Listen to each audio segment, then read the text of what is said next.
ओम नमोर्यंताणं नमो सिद्धाणं नमो आर्याणं नमो वज्रायाणं नमो लोहे सव्वसाहुणम्। मंगलम भगवान वीरो मंगलम गौतमो गणी मंगलम कुंद कुंदार्यो जैन धर्मोस्तु मंगलम। ओंकार बिंदु संयुक्तम नित्यं जायन्ति योगिनां कामदं मोक्षदं चैव ओंकाराय नमो नमः। अहोपकारजिनवर्णो कुन्दनो ध्वनिदिव्यनो जीर्ण कुन्दध्वनियाप्या अहो आ गुरु कहानो। तुझ ज्ञान ध्यान नो रंग अमया दर्श रहो ओ शिव पद तक तुझ संग माता हाथ करो।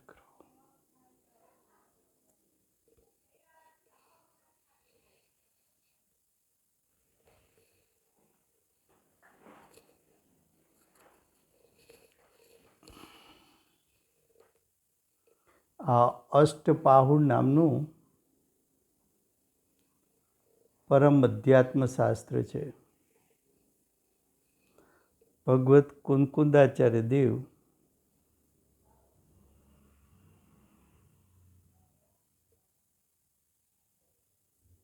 छठ्ठू पाहुड़ मोक्ष पाहुड़नी रचना करी है। मोक्ष पाहुड़ माटे आचार्य भगवंते प्रतिज्ञा में एम कहूँ कि मोक्षनु कारण तेनु स्वरूप तथा मोक्ष पदनु स्वरूप हूँ आ पाहुड़ में दर्शावीश। तो मोक्षनु कारण एवं रत्नत्रय ए रत्नत्रय सहित जे तप है, रत्नत्रय सहित जे संयम है, रत्नत्रय सहित जे समिति है,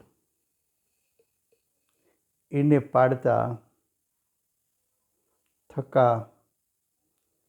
शुद्धात्मानु ध्यान करवा वाला मुनि निर्वाण ने एटले मोक्ष ने प्राप्त करे छे। शुं कह्युं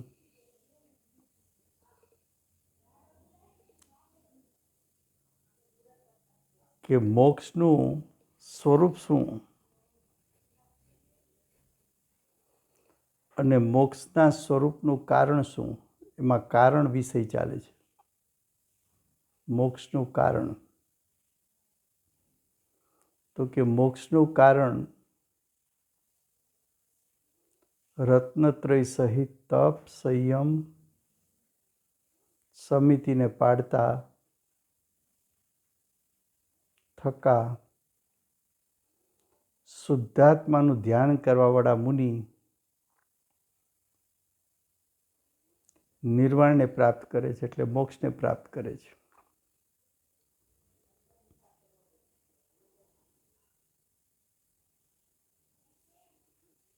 तो निर्वाणनु कारण ध्यान है अने ध्यान रत्नत्रय सहित तप समिति अने संयम वगर होतुं नथी। गाथा 43 एना शब्दों है रत्नत्रयीयुत संयमी निज शक्ति तह तपने करे शुद्धात्मने ध्यातो थको उत्कृष्ट पद ने ते वरे।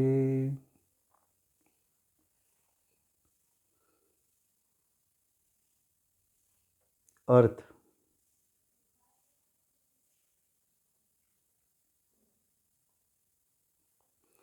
जे मुनि रत्नत्रयથી સંયુક્ત છે,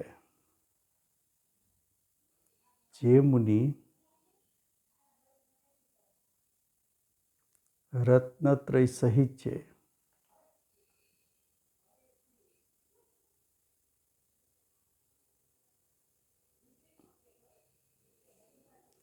રત્નત્રય સંયુક્ત થયો થકો મુનિ સંયમી બનીને, સંયમ એટલે 13 પ્રકારનું ચારિત્ર,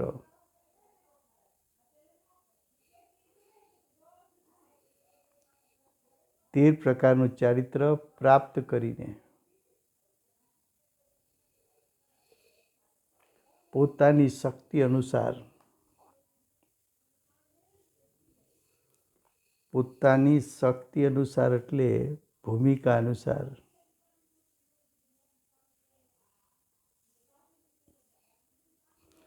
તપ કરે છે.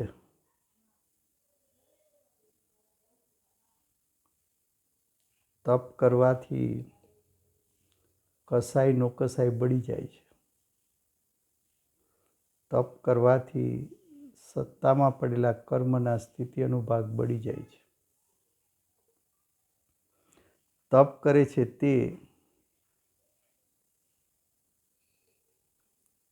તે કહેતા મુનિ શુદ્ધાત્માનું ધ્યાન કરતો થકો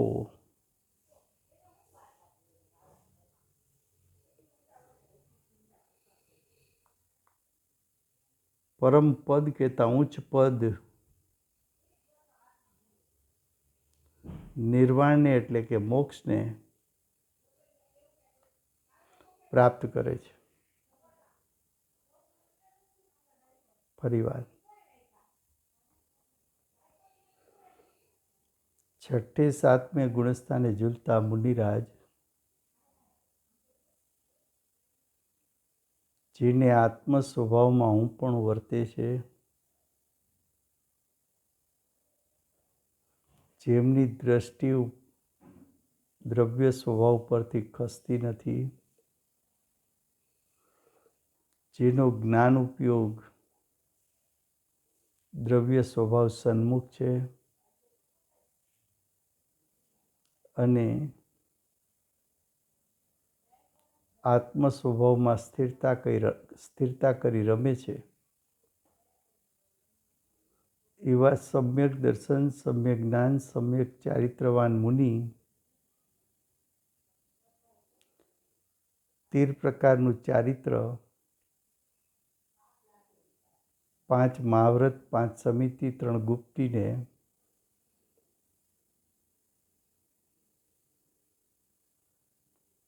ધારણ કરીને શક્તિ અનુસાર, પોતાની ભૂમિકા અનુસાર તપ કરતા બાકી રહેલા કસાય નો કસાય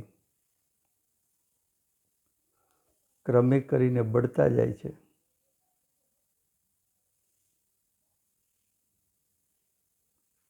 એવા મુનિરાજ ને શુદ્ધાત્માનું ધ્યાન વર્તે છે, શુદ્ધાત્મામાં એકાગ્રતા વર્તે છે, શુદ્ધાત્મામાં સ્થિરતા વર્તે છે, સ્થિરતા વધતા શ્રેણી આરોહણ થતા મુનિ પરમ પદ કહેતા ઉચ્ચ પદ ને પામીને અનંત ચતુષ્ટયને પ્રગટ કરીને ભાવ મોક્ષ પ્રાપ્ત કરે છે.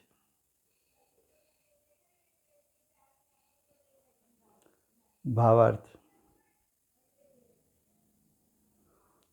જે મુનિ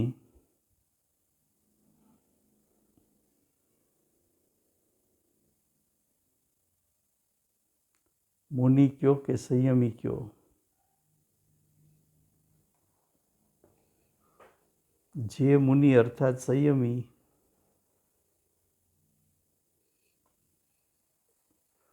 સંયમી કહેતા 13 પ્રકારના ચારિત્રનું પાલન કરનાર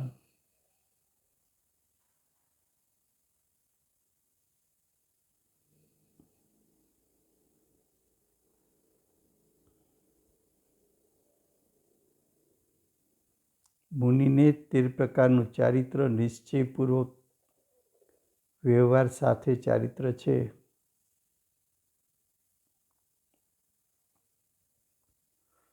તો નિશ્ચય સાથેનો વ્યવહાર પ્રગટ કરીને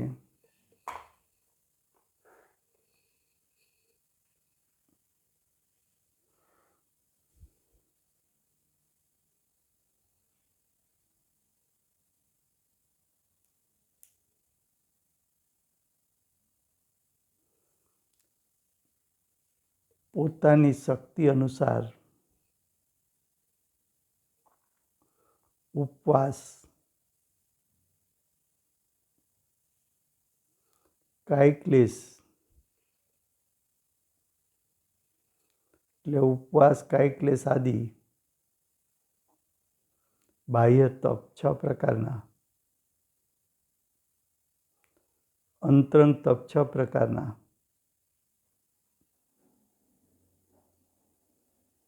તથા ધ્યાન દ્વારા સ્વભાવની એકાગ્રતા દ્વારા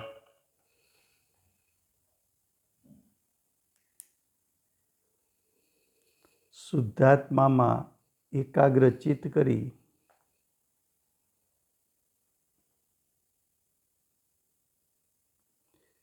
શ્રેણી આરોહણ કરી ધ્યાન કરતો થકો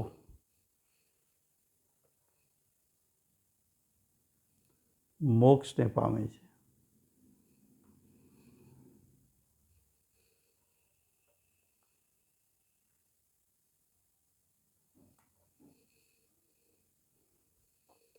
જુઓ,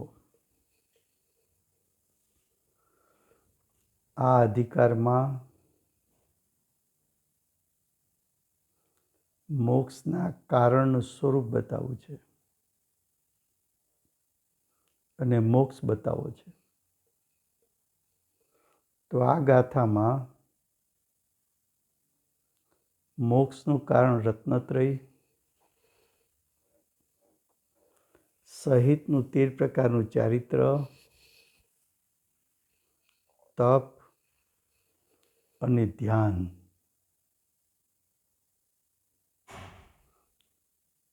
ધ્યાન કહેતા શ્રેણી આરોહણ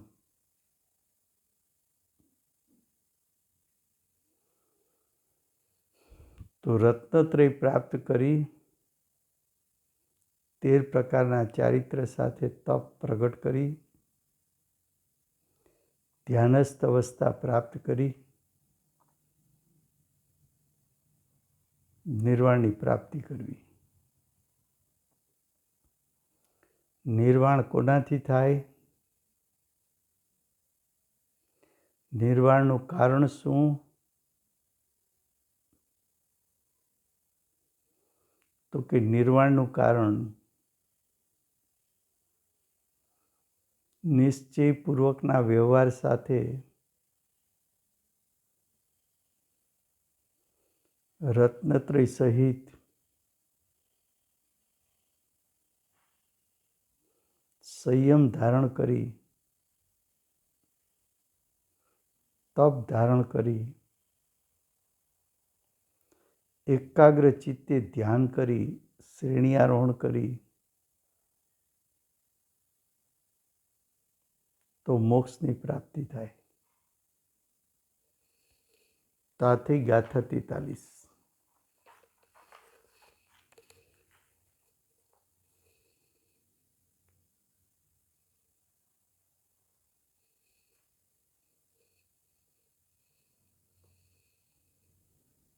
ગાથા 44. હવે કહે છે કે ધ્યાની મુનિ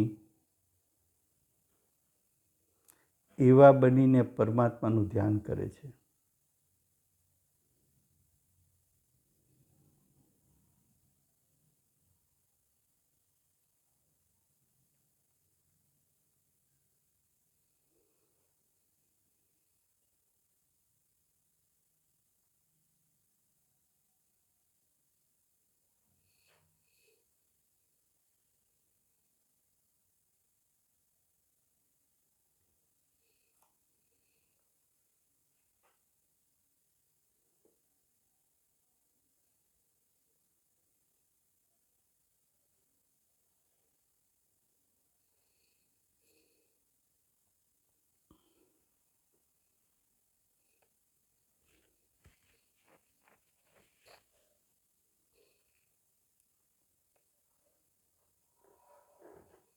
ગાથા 44.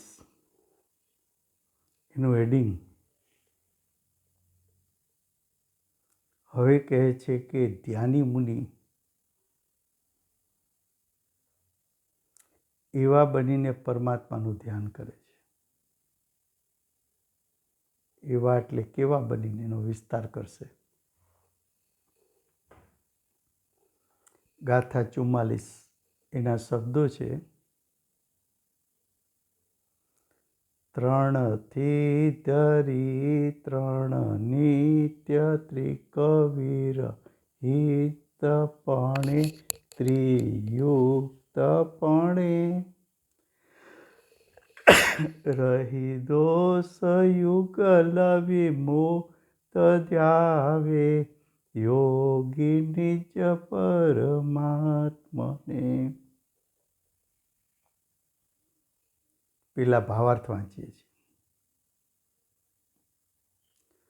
મન વચન કાયાથી ત્રણ કાળ યોગ ધારણ કરીને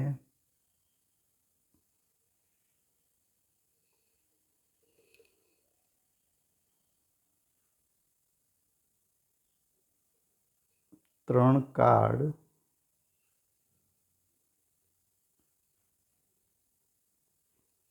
યોગ ધારણ કરીને પરમાત્માનું ધ્યાન કરે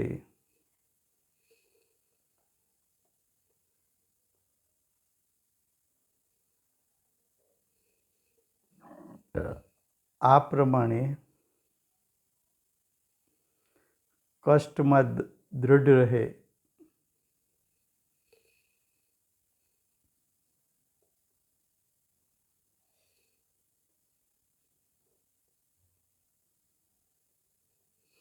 કષ્ટમાં દૃઢ રહે ત્યારે જણાય છે કે આને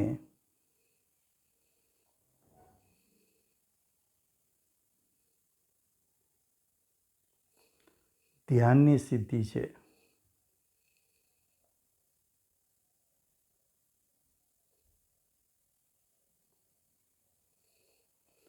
કષ્ટ આવતા ચલાયમાન થઈ જાય તો ધ્યાનની સિદ્ધિ કેવી?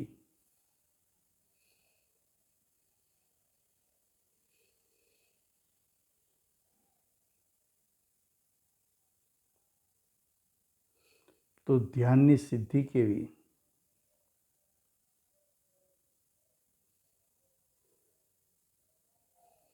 એટલે કે મોક્ષ કેવો? કોઈ પ્રકારે ચિત્તમાં શલ્ય રહેવાથી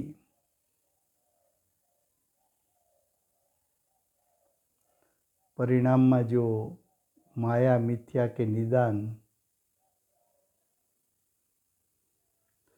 એવા જો ત્રણ શલ્ય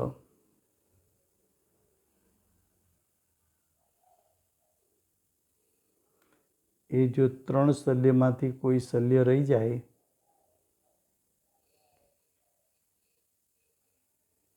તો ચિત્ત એકાગ્ર થતું નથી.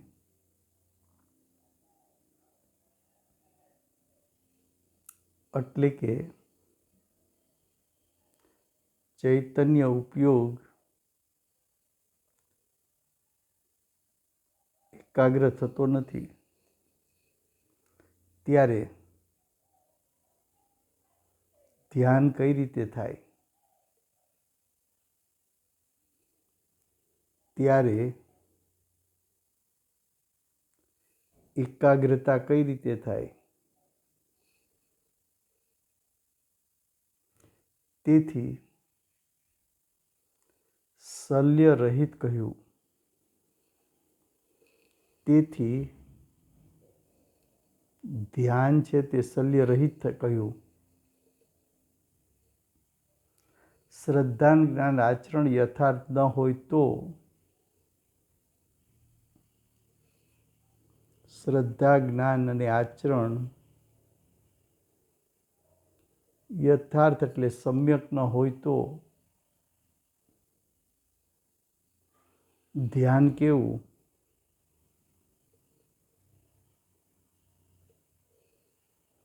તેથી દર્શન, જ્ઞાન, ચારિત્ર્યથી યુક્ત કહ્યો.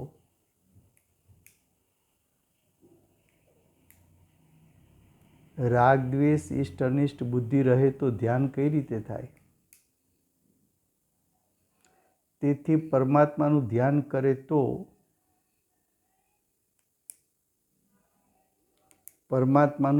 કરે તો આવું એટલે શલ્ય રહિત, આવું એટલે રાગ દ્વેષ રહિત, આવું એટલે ઇષ્ટ અનિષ્ટ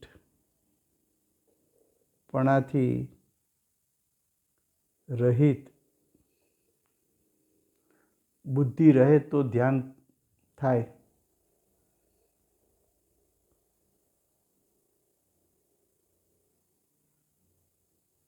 એવું તાત્પર્ય છે. એટલે કે એવું સિદ્ધ કરવું છે.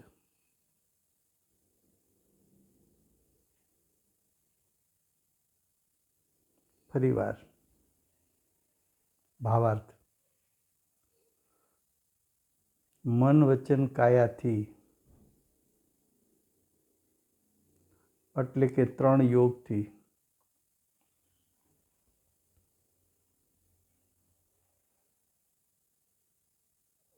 પછી કાળ યોગ, 3 કાળ યોગ એટલે સવાર, બપોર, સાંજ.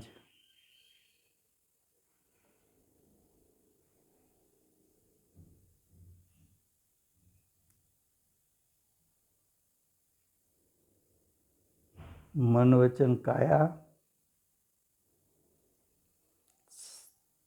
નું નિમિત્ત લઈને સવાર, બપોર, સાંજ પરમાત્માનું ધ્યાન એટલે શુદ્ધાત્માનું ધ્યાન કરે.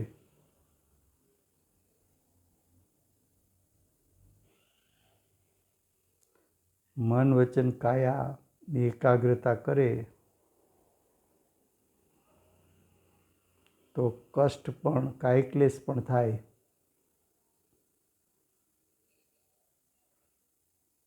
પણ કાયક્લેશના કાળે પોતાના પરિણામથી ચલિત ન થાય.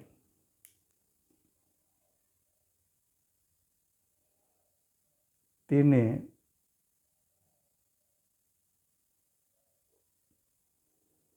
એટલે કે મુનિને ધ્યાનની સિદ્ધિ છે.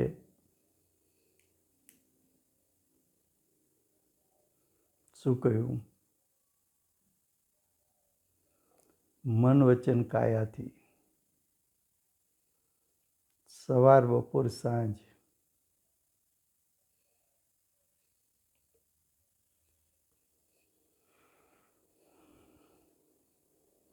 બીજો કોઈ વિકલ્પ નહીં. મન દ્વારા, વચન દ્વારા, કાય દ્વારા ઉપયોગ બહાર ન જાય. ઉપયોગ જ્ઞાયક સ્વભાવમાં એકાગ્ર થાય.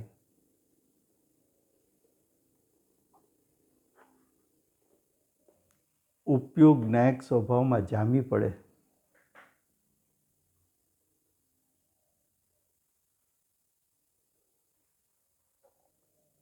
એ જ્ઞાયક સ્વભાવમાં જમાવટ કરતા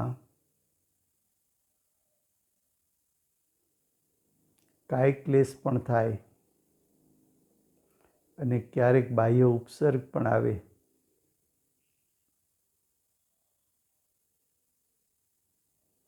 તો કાયિક ક્લેશના કાળે કે ઉપસર્ગના કાળે પોતાના પરિણામને વિચલિત થવા ન દે.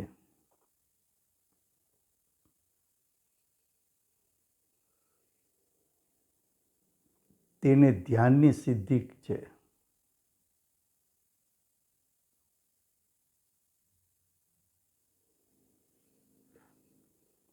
તેને ધ્યાનથી સિદ્ધિ છે. ધ્યાનથી સિદ્ધિ છે એટલે શ્રેણી આરોહણ કરીને મોક્ષ પામે છે. પણ કાયિક ક્લેશના કાળે કે ઉપસર્ગના કાળે ઉપયોગ ચલાયમાન થાય તો એ જીવને શ્રેણી આરોહણ નથી.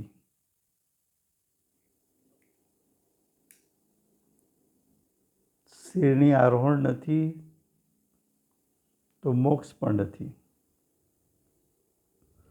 માટે ધ્યાનની સિદ્ધિ નથી.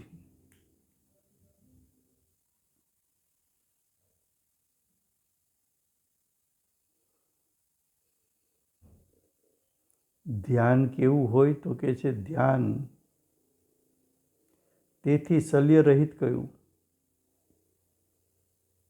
ધ્યાનમાં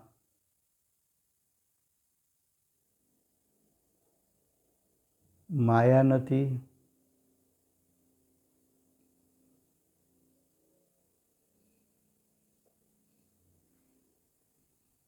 માયા મિથ્યા કે નિદાન એ ત્રણ શલ્યથી રહિત છે ધ્યાન. વિપરીતતા નથી, કપટ નથી કે ભવિષ્યના ભવમાં મને કાંઈ બાહ્ય સંયોગની પ્રાપ્તિ થાય એવી વાંછા નથી.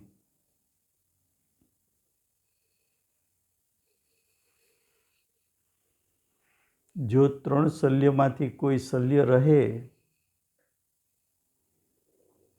તો ચૈતન્ય ઉપયોગ પરમાત્મામાં આત્માના શુદ્ધ સ્વભાવમાં એકાગ્ર થઈ શકતો નથી.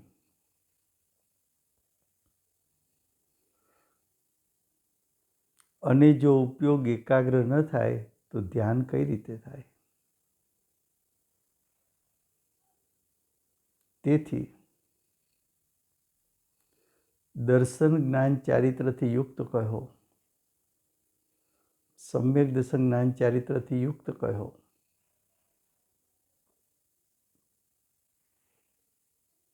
અને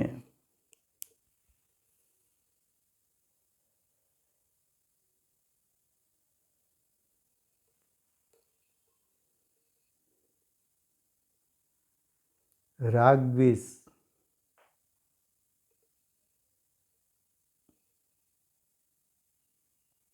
ઉપયોગ કેવો હોય, ધ્યાન કેવું હોય? ધ્યાન રત્નત્રય સહિત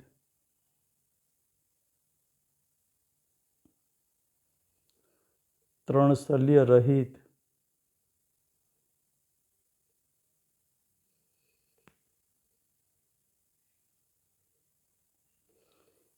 એકાગ્રતાથી સહિત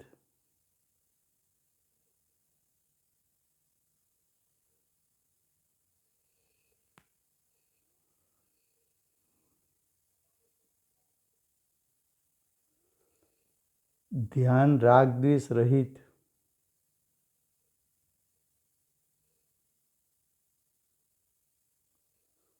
ધ્યાન ઇષ્ટ અનિષ્ટ પણાથી રહિત,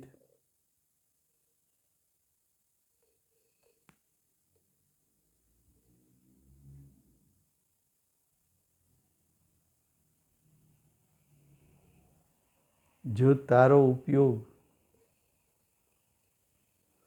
રત્નત્રય સહિત છે, ત્રણ શલ્ય રહિત છે, પરમાત્મામાં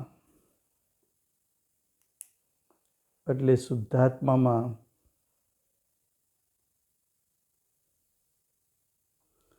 એકાગ્રતાથી સહિત છે, રાગદ્વેષ રહિત છે, ઇષ્ટ અનિષ્ટ બુદ્ધિથી રહિત છે,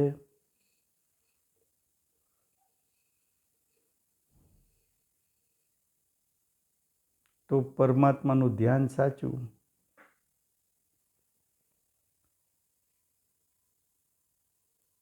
તો તને સિદ્ધિની પ્રાપ્તિ થાય, મોક્ષની પ્રાપ્તિ થાય.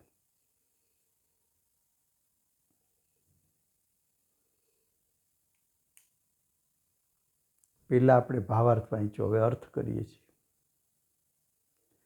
ત્રિભી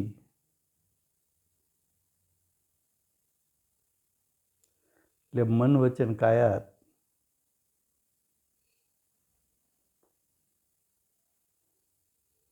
વર્ષા શીતોષ્ણ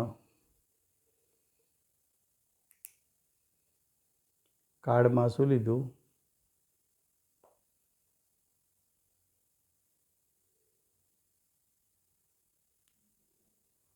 ઉષ્ણ વાતાવરણ હોય, શીત વાતાવરણ હોય કે વરસાદ હોય, એ ત્રણ કાળ યોગને ધારણ કરી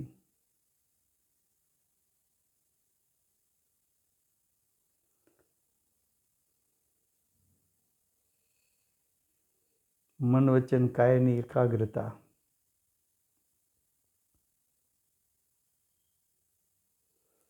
વર્ષા શીત કે ઉષ્ણમાં ઉપયોગ વિચલિત ન થાય,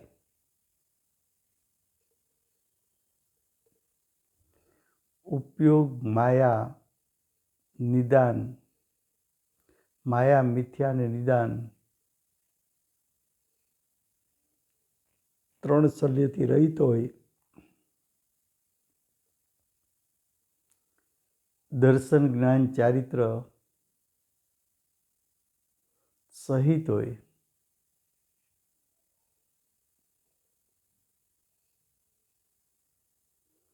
રાગદ્વેષ દોષથી રહિત હોય,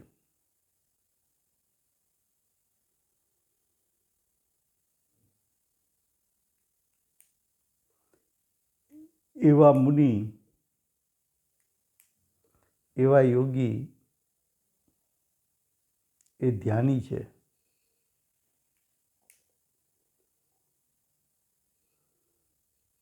તે પરમાત્મા સર્વ કર્મ રહિત,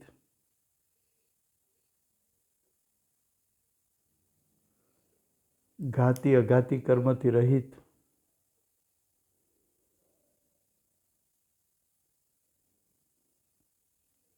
આઠ કર્મથી રહિત શુદ્ધ પરમાત્માનું ધ્યાન કરે છે.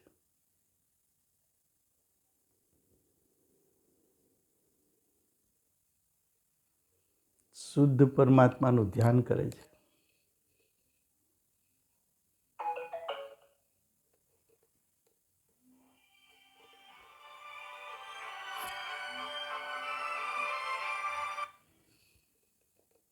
શું કહ્યું?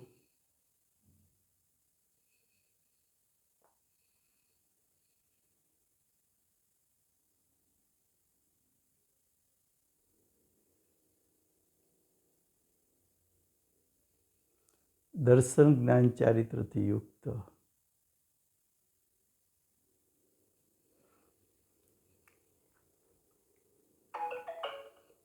આ છે મોક્ષ પાહુડ. મોક્ષ પાહુડમાં આચાર્ય ભગવંતે મોક્ષનું કારણ શું એનું સ્વરૂપ બતાવવું છે.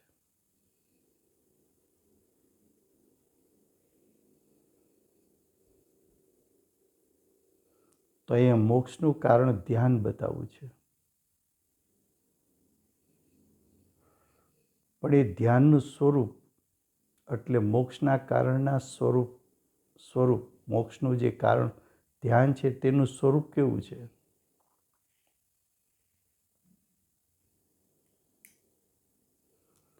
તો કે જે ધ્યાની પુરુષ છે, જે ધ્યાની મુનિ છે, એને મન વચન કાયા દ્વારા ઉપયોગને બહાર જવા દેતા નથી.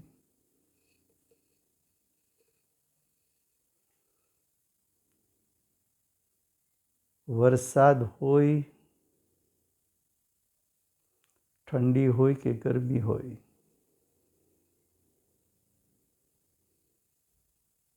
ઉપયોગ એને વિષય બનાવતું નથી.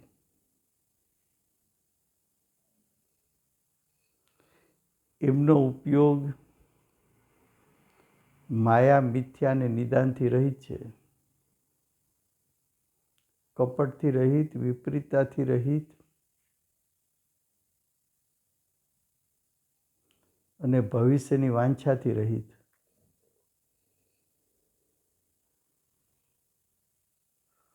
એમનો ઉપયોગ સમ્યક દર્શન જ્ઞાન ચારિત્ર સહિત છે. એમનો ઉપયોગ રાગ દ્વેષથી રહિત છે.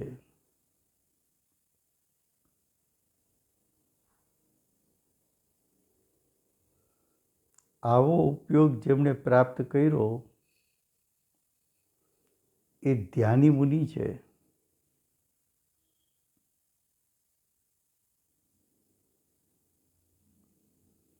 એ સર્વ કર્મથી રહિત એવા પરમાત્માનું ધ્યાન કરે છે.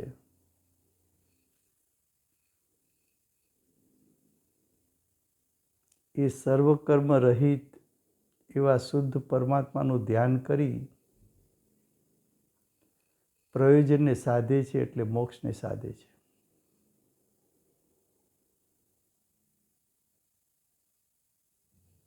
આથી ગાથા 44. હવે 45. હવે કહે છે કે જે આત્મા આવો થાય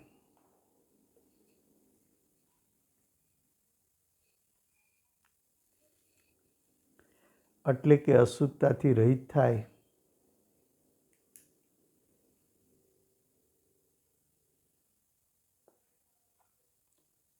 અશુદ્ધતાથી રહિત થાય તે ઉત્તમ સુખને પામે છે.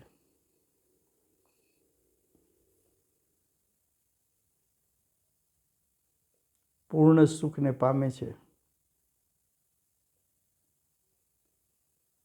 મોક્ષ સુખને પામે છે. આત્મિક સુખને પામે છે. પ્રશંસનીય સુખને પામે છે.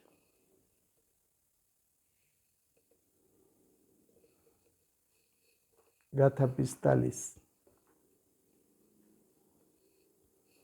એના શબ્દો છે.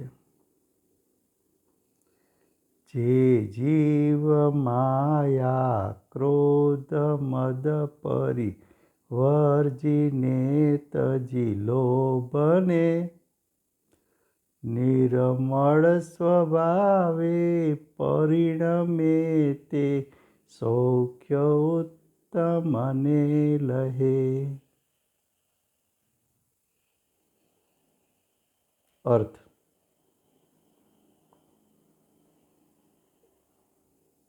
જે જીવ 8 પ્રકારના મદ,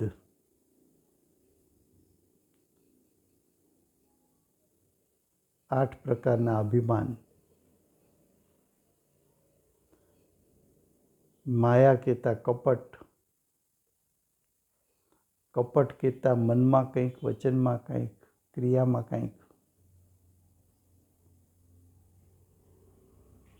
ક્રોધ કહેતા આત્માની અરુચિ,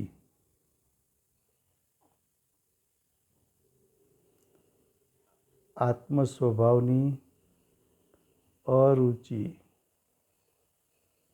રહિત હોય જે જીવ કહેતા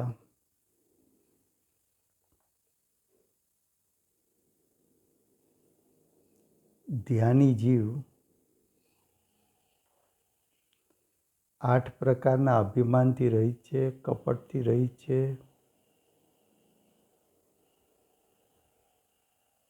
આત્મ સ્વભાવની અરુચિથી રહિત છે, લોભ એટલે ઈચ્છાથી રહિત છે,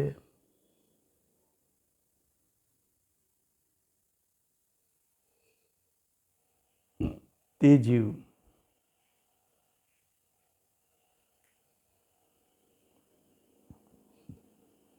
નિર્મળ વિશુદ્ધ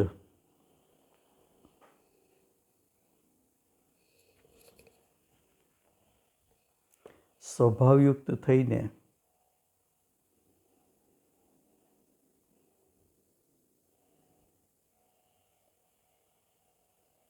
આઠ પ્રકારના મદનો નાશ થયો એટલે વિશુદ્ધિ, નિર્મળતા પ્રાપ્ત થઈ. કપટનો નાશ થયો એટલે જીવને નિર્મળ વિશુદ્ધ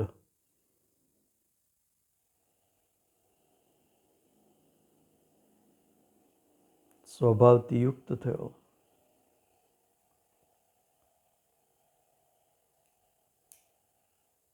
ક્રોધથી રહિત થયો એટલે આત્મ સ્વભાવની રુચિ થતા પરિણામમાં નિર્મળ વિશુદ્ધિ પ્રગટ થઈ.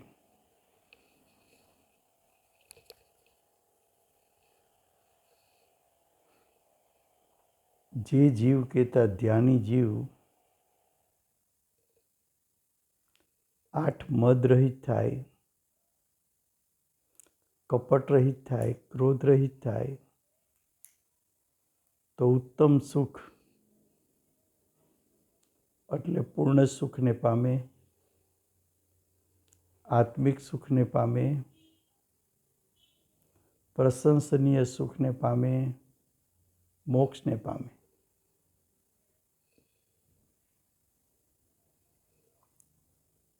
ભાવાર્થ: લોકમાં પણ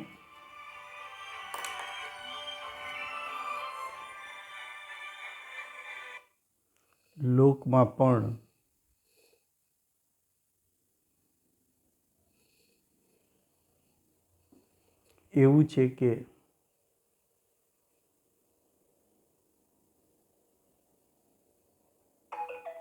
અતિ માનવાળો, અતિ માયાવાળો અને અતિ કપટવાળો અને અતિ ક્રોધવાળો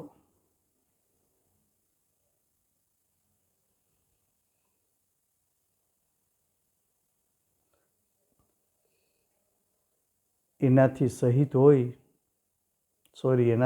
હોય અને લોભ કહેતા ઈચ્છાથી રહિત હોય તે સુખને પામે છે.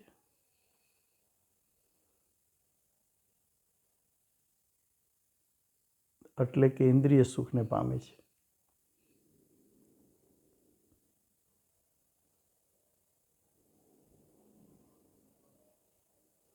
પણ જે તીવ્ર કસાઈ હોય, આખો દિવસ આર્ત ધ્યાન, રૌદ્ર ધ્યાન,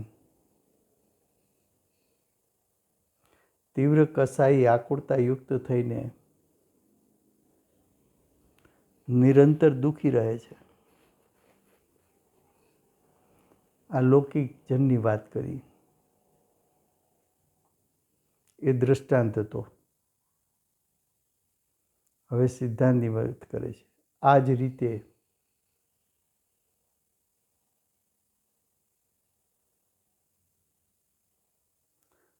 તો દ્રષ્ટાંત પ્રમાણે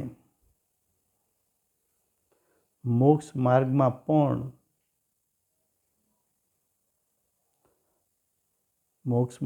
પણ જાણો, મોક્ષ માર્ગમાં પણ એમ જ જાણો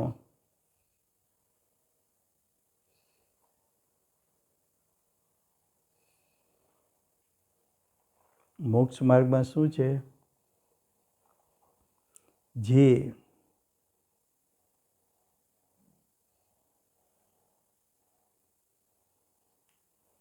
જે કહેતા મુનિ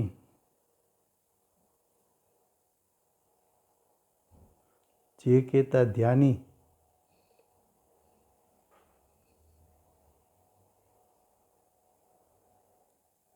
ચાર કસાય રહિત થાય છે ત્યારે નિર્મળ ભાવને પામે છે, એટલે કે વિતરાગ ભાવને પામે છે.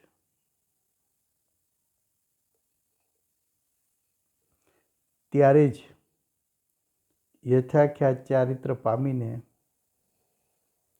ઉત્તમ સુખ એટલે મોક્ષ સુખ ને પ્રાપ્ત કરે છે. સમય થયો છે. ઉત્તમ સુખને પ્રાપ્ત શ્રી સિમંદર ભગવાનનો જય હો. પ્રચુર અતિન્દ્રિય સુખને પ્રાપ્ત કુંકુંદાચાર્ય દેવનો જય હો. અતિન્દ્રિય સુખને પ્રાપ્ત પરમ કૃપાળુ શ્રી સદગુરુદેવનો જય હો. અતિન્દ્રિય સુખને પ્રાપ્ત પ્રશમૂર્તિ ભગવતી માતનો જય હો. અષ્ટજીનવાણી માતનો જય હો. પરમ દિગંબર જૈન ધર્મનો